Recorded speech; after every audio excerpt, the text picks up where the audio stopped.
కొన్నిసార్లు మనం అనుకుంటే ఇవి ఏసేకి చెప్తే ఏసే ఎట్లా ఫీల్ అవుతారో, ఇవి కూడా పట్టించుకుంటారో లేదో ఏసే అని కొంతమంది అనుకుంటారండి.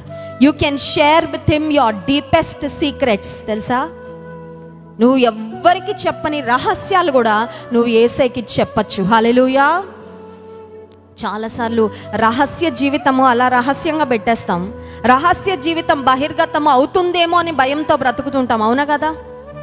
ఒక చెల్లెమ్మ నాకు తెలుసు, వివాహం కాకముందు she had a bad past, ఒక భయంకరమైన గతం తనకు ఉంది. అయితే అదంతా దైవజనులుగా మాకు చెప్పింది. ఆ పాపని కౌన్సిల్ చేశాము. And then she became very strong. దేవుడు తనకి వివాహం చేయడానికి ఆ పరిస్థితి నుండి ఎప్పుడో వచ్చేసింది బయటకి. కానీ తన మనసులో ఒక భయం ఉండిపోయింది. అదేంటంటే, నా భర్తకు ఒకవేళ నా గతం తెలిస్తే ఏంటి, పెళ్లి కార్డులు ప్రింట్ అయిపోయాయి, ఆ గతంతో ఇప్పుడు అసలు ఆమెకు సంబంధమే లేదండి. కానీ ఆమె మనసులో సాతాను ఒక ఆలోచన పెట్టాడు. ఆలోచన ఏంటంటే, నీ భర్తకి నువ్వు 10th క్లాస్లో ఏం జరిగిందో నీ భర్తకు తెలిస్తే ఏమవుతుందో, నీకు పెళ్ళి అవుతుందో లేదో, నువ్వు సంతోషంగా ఉండగలవో లేదో. పెళ్లి కార్డు ఇవ్వడానికి వచ్చింది. She was so sad. నేను అడుగుతున్నాను, ఎందుకమ్మా ఇంత బాధగా ఉన్నావు? This is the happiest moment in your life. మంచి ఆనందకరమైన సమయం, పెళ్లి సమయం, అంటే ఎందుకు ఇంత బాధగా ఉన్నామని అడిగితే చెల్లెమ్మ చెప్తుంది, అక్క నీ ఒక్కదాంతో నేను మాట్లాడాలి అక్క అనింది. ఓకే, వాళ్ళ తల్లిగారు వెళ్ళిపోయిన తర్వాత తనతో కూర్చొని మాట్లాడుతుంటే చెప్తుంది, అక్క నా గతము నన్ను భయపెడుతుంది. నా రహస్య జీవితం ఒకప్పుడు చాలా సంవత్సరాల క్రితం జరిగిన విషయాలు నన్ను భయపెడుతున్నాయి. I'm not able to enjoy this moment. I'm not able to live in the present. ఇప్పుడు జరుగుతున్న వివాహం గురించి, ఇప్పుడు దేవుడు చేసిన కార్యాన్ని గురించి నేను సంతోషంగా ఉండలేకపోతున్నాను అక్క. నాకు రాత్రి నిద్ర పట్టట్లేదు. నేను చెప్పాను, గతము యేసయ్య రక్తంలో కడగబడింది.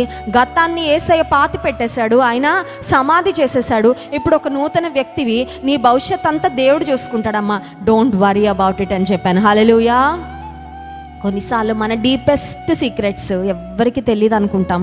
ఒకవేళ తెలిస్తే ఏమైపోద్దో అని ఒకలాంటి అపరాధ భావన. కానీ యేసయ్యతో నీ డీపెస్ట్ సీక్రెట్స్ కూడా నువ్వు చెప్పుకోవచ్చు, నువ్వు చెప్పాలి. ఎందుకంటే నీ సీక్రెట్ లైఫ్లో, నీ ప్రైవేట్ లైఫ్లో, డార్క్ టైంలో నువ్వు ఒకవేళ చేసిన కొన్ని రహస్యమైన కార్యాలు ఆయనకు చెప్పకపోతే చేతులు కాలేక ఆకులు పట్టుకున్న ఉపయోగము ఉండదు.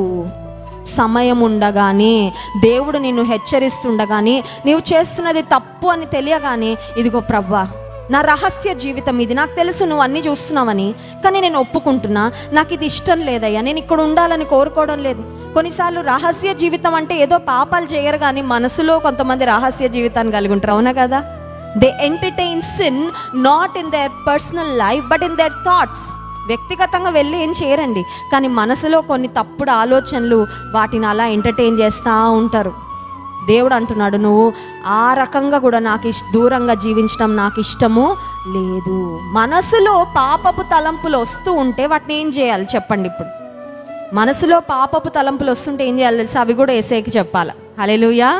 అయ్యా ఇదిగో నా స్ట్రగుల్ ఇది, this is my struggle, I'm struggling with the sinful thoughts. ఈ పాపపు తలంపులతో నేను వేధించబడుతున్నాను, ఈ పాపపు తలంపుల నుండి నాకు విడుదల ఇవ్వు. అడగాలి ప్రభుని, ఆయన సహాయము చేస్తాడు. దేవుడు మనల్ని అర్థం చేసుకుంటాడు.